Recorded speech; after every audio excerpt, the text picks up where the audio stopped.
الوكيل حسبنا الله ونعم الوكيل حسبنا الله ونعم الوكيل حسبنا الله ونعم الوكيل حسبنا الله ونعم الوكيل.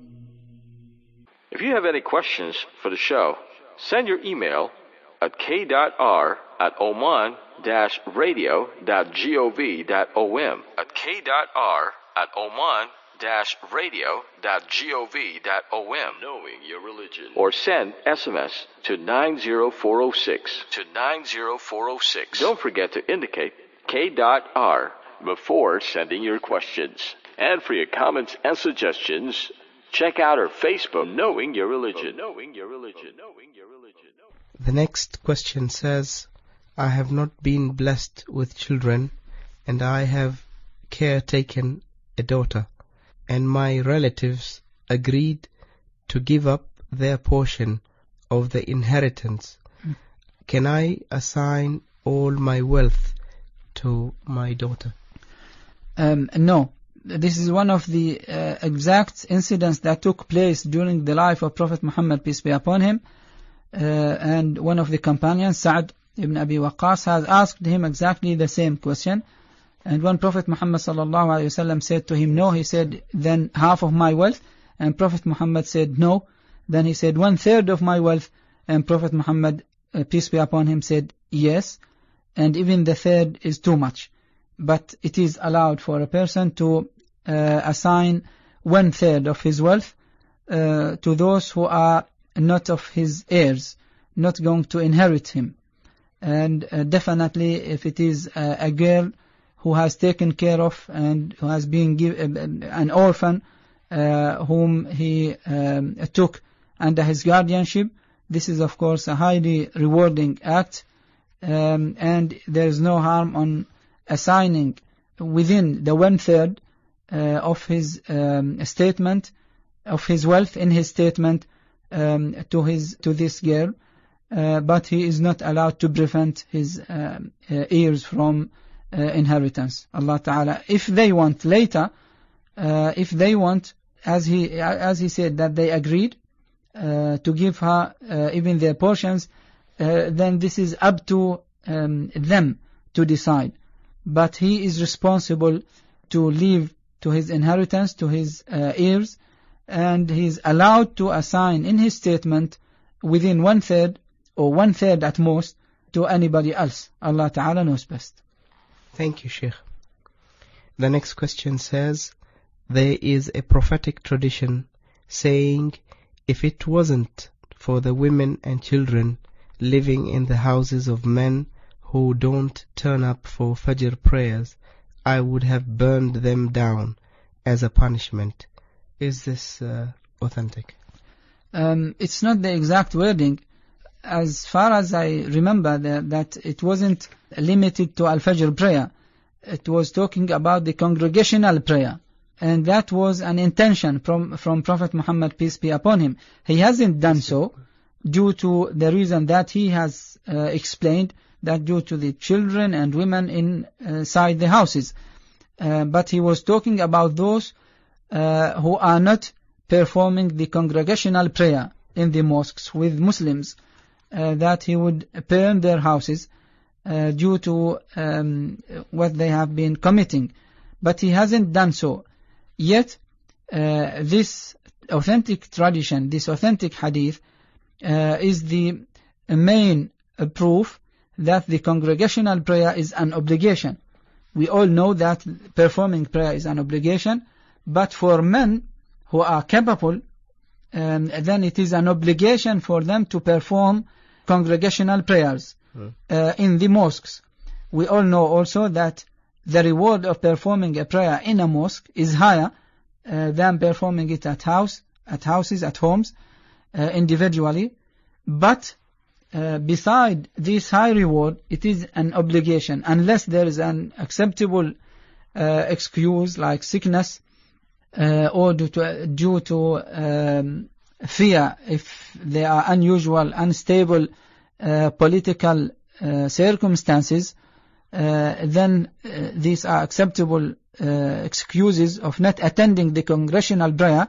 Otherwise, their men must attend. This is the correct opinion. They must attend the prayers in congregation inside in the mosques. And there are many other evidence, of course.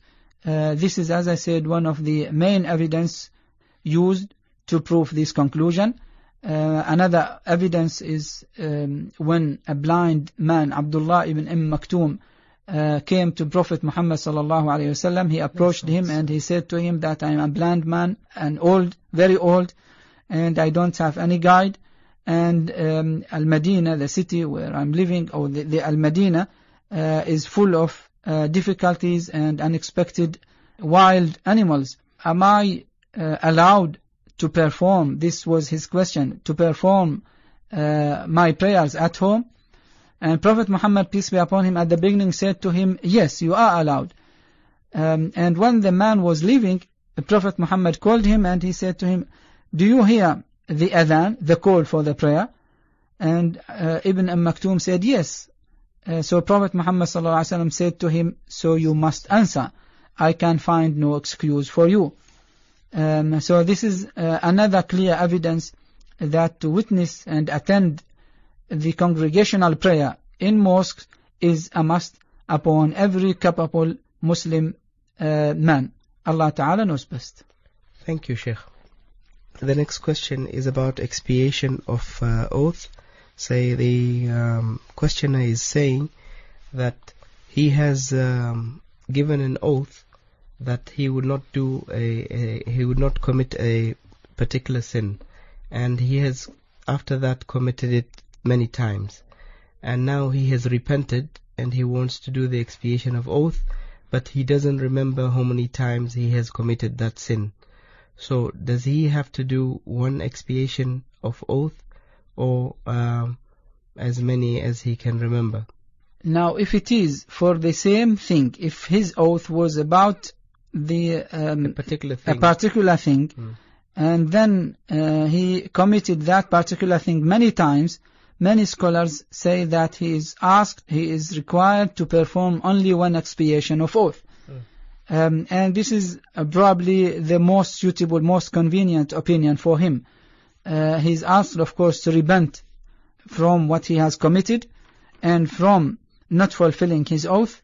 And beside that, he is asked to make the compensation or the expiation of the oath. And just to elaborate on what he is required to perform, Allah the Almighty says in the Holy Quran, لا يؤاخذكم الله باللغو في أيمانكم ولكن يؤاخذكم بما عقدتم الأيمان فكفارته إطعام 10 مساكين من أوسط ما تطعمون أهليكم أو كسوتهم أو تحرير رقبة فمن لم يجد فصيام 3 أيام ذلك كفارة أيمانكم إذا حلفتم واحفظوا أيمانكم كذلك يبين الله لكم آياته لعلكم تشكرون. Allah will not take you to task for a slip in your oaths, but He will take you to task for such bonds as you have made by oaths, whereof the expiation is to feed 10 poor persons with the average of the food you serve to your families, or to clothe them, or to set free a slave, or if any finds not the means, let him fast for 3 days. This is the expiation of your oaths when you have sworn. But keep your oaths, so God makes clear to you His signs. Happily you will be thankful. Allah Ta'ala knows best. Sheikh, to elaborate more about this, can he pay the sum of money for this expiation to a well-organized charity organization that deal with these type of things, and they on his behalf pay the expiation to the poor? This is a permission given by many scholars, many contemporary scholars. They do allow paying the amount in money, so paying the sum of the equivalent to either feeding the 10 poor and needy person with the average of the person feeds his own family, or the equivalent of clothing 10 poor or needy persons. This is the first point regarding your question. The other half is to appoint somebody, an organization or any entity to do this on his own behalf, once it is trustworthy, it is an organization that is taking care of such things, then yes, he or she is allowed to appoint whom he trusts to do this on his behalf. Allah Ta'ala knows best. Sheikh Kahlan bin Nabhan Al-Kharusi, the Assistant Grand Mufti of the Sultanate of Oman. Thank you very much, Sheikh, for your time and your knowledge. Thank you very much indeed, Brother Hatim. And I hope our listeners have benefited from today's session. Dear listeners, I'm your host Hatim Al-Absalam. See you next week, inshallah. Assalamu alaikum wa rahmatullahi wa barakatuh.